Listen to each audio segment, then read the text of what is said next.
안녕하세요. 홍익표 작가의 책 심볼전쟁 후반부 이야기로 돌아왔습니다.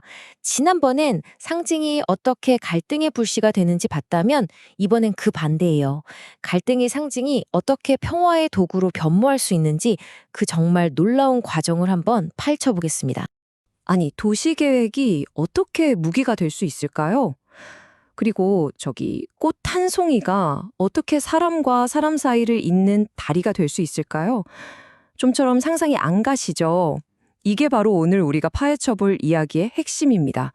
눈에 보이지 않는 상징의 힘이 갈등과 화해 속에서 어떻게 작용하는지 지금부터 저랑 같이 한번 따라가 보시죠. 자, 그럼 첫 번째 이야기부터 시작해 볼까요? 바로 제국의 흉터로 남은 상징들입니다. 상징이 평화의 도구가 되기 전에 먼저 알아야 할 게 있죠. 바로 상징이 얼마나 무서운 분열과 지배의 도구가 될 수 있었는지 그 어두운 면부터 들여다봐야 합니다. 제국주의 일본이 우리 역사에 남긴 그 상징의 상처부터 한번 살펴보겠습니다. 지금 화면에 우길기랑 오동문양이 보이시죠? 이게 그냥 장식품 같은 게 절대 아니었어요. 한반도 전체에 여기는 제국의 땅이다 라고 도장을 찍는 것처럼 권력을 각인시키는 아주 강력하고 무서운 도구였던 거죠. 여기서 특히 주목해야 할 게 바로 저 오동 문양, 일본어로는 기리몬이라고 하는데요. 이게 정말 교묘해요. 왜냐하면 이 문양은 과거 도요토미 히데요시가 썼던 거거든요. 이걸 조선 총독부가 다시 가져다 쓴 겁니다. 그럼으로써 20세기에 벌어진 한일병합을 마치 16세기에 실패했던 미완의 정보를 드디어 완성했다는 식으로 포장한 거죠. 상징 하나로 역사를 완전히 왜곡하고 재구성해버린 거예요. 이야기는 여기서 그치지 않습니다. 이제 두 번째 장, 제국에 지워지지 않는 낙인으로 넘어가 볼게요. 이런 상징적인 지배는 그냥 깃발이나 문양에만 머물지 않았어요. 훨씬 더 깊고 영구적인 방식으로 우리 땅에 새겨졌습니다. 제국이 어떻게 한반도의 풍경 그 자체에 자신들의 상징을 불도장처럼 새겨 넣었는지 한번 보시죠. 자, 이 두 이미지 좀 보세요. 왼쪽은 다들 아시는 우길기죠? 오른쪽은 식민지 시대에 계획된 도시 진해의 지도입니다. 어떠세요? 정말 소름 돋을 정도로 닮지 않았나요? 이건 우연이 아니에요. 도시 전체를 우길기 모양으로 설계해서 제국의 상징을 말 그대로 땅 위에 그려놓은 겁니다. 도시 전체를 하나의 거대한 브랜드 로고처럼 만든 거죠. 책에서는 이걸 아주 강력한 단어로 표현합니다. 바로 화인. 말 그대로 불도장이라는 뜻이죠. 가축에게 찍는 낙인처럼 풍경에 영원히 지워지지 않는 상처를 남겼다는 거예요. 제국의 상징을 물리적인 환경에 심는다는 게 얼마나 깊은 심리적 폭력이었는지를 이 한 단어가 다 보여주는 것 같습니다. 그리고 여기서 끝이 아닙니다. 한술 더 떠서요. 당시 일왕을 상징하는 국화 문양 있죠? 그걸 식민 통치의 심장부였던 조선 총독부 건물에 떡하니 박아 넣었어요. 이건 그냥 노골적으로 선언하는 거죠. 여긴 우리 땅이고 우리 황제의 것이다 라고요. 자, 지금까지는 상징이 어떻게 상처를 남기고 우리를 아프게 했는지 좀 무거운 이야기를 나눴습니다. 하지만 이야기는 여기서 반전됩니다.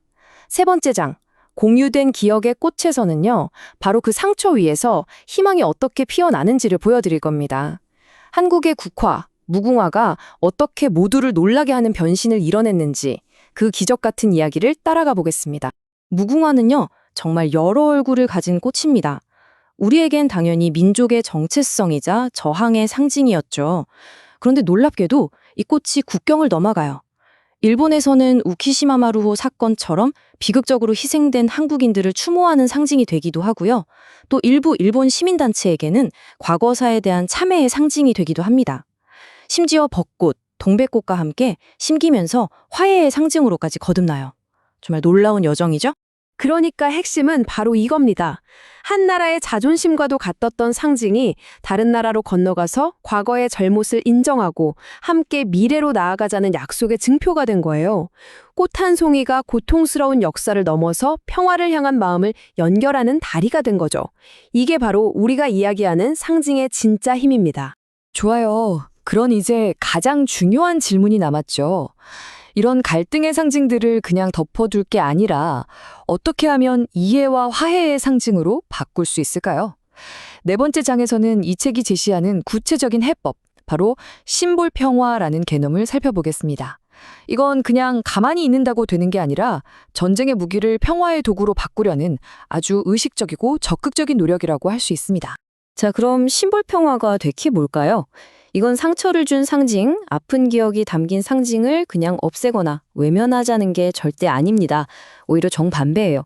그 상징을 똑바로 마주하고 그 안에 담긴 아픔을 함께 기억하고 치유하면서 궁극적으로는 서로를 이해하는 공유된 상징으로 바꾸어 나가는 과정. 바로 이게 이 책이 제안하는 최종적인 해법인 거죠. 이런 심볼 평화라는 개념, 이게 그냥 한일 관계에만 적용되는 뜬구름 잡는 이야기는 아니에요. 다른 사례도 얼마든지 있습니다. 예를 들어 아일랜드의 상징인 샴록, 우리한테는 세잎클로버로 더 익숙하죠. 이 샴록이 삼위일체를 상징하거든요. 그래서 윤동주 시인처럼 국경을 넘어 공유된 기독교 신앙을 가진 사람들을 하나로 묶어주는 연결고리가 되기도 합니다. 공동의 유산을 만들어내는 거죠. YMCA의 저 삼각형 로고도 마찬가지예요. 영, 지, 체. 그러니까 정신과 마음, 육체의 조화를 뜻하는 이 상징은 특정 국가의 것이 아니잖아요. 그렇기 때문에 국경을 넘어서 한반도의 평화회담을 여는 데 쓰이는 등 보편적인 가치와 대화를 이끌어내는 데 아주 유용하게 사용되어 왔습니다. 이런 사례들을 보면 상징이 어떻게 분열을 넘어 연결의 다리가 될 수 있는지 확실히 알 수 있죠. 자, 그럼 마지막으로 심볼 평화를 실천하려면 구체적으로 뭐가 필요할까요? 책에서는 오에겐자부로나 김대중 대통령 같은 분들이 보여준 길을 세 가지로 요약합니다. 첫째, 역사적 책임을 분명히 인정하는 것. 둘째, 상대방이 소중히 여기는 상징을 존중하는 것. 그리고 마지막으로 어쩌면 가장 중요할 수도 있는데 바로 자기 자신이 가진 권력의 상징을 비판적으로 되돌아보는 것. 이 세 가지가 바로 실천의 기본 틀이라고 할 수 있겠습니다. 역사는 결국 상징으로 쓰여지고 기억됩니다. 그렇다면 질문은 이것입니다. 오늘 우리가 함께 살펴본 이 수많은 상징들, 그 상징의 내일의 의미는 과연 누가 그리고 어떻게 결정하게 될까요? 그 답은 어쩌면 우리 모두의 손에 달려있는지도 모르겠습니다. 이 질문을 여러분께 남기면서 이번 이야기를 마무리하겠습니다.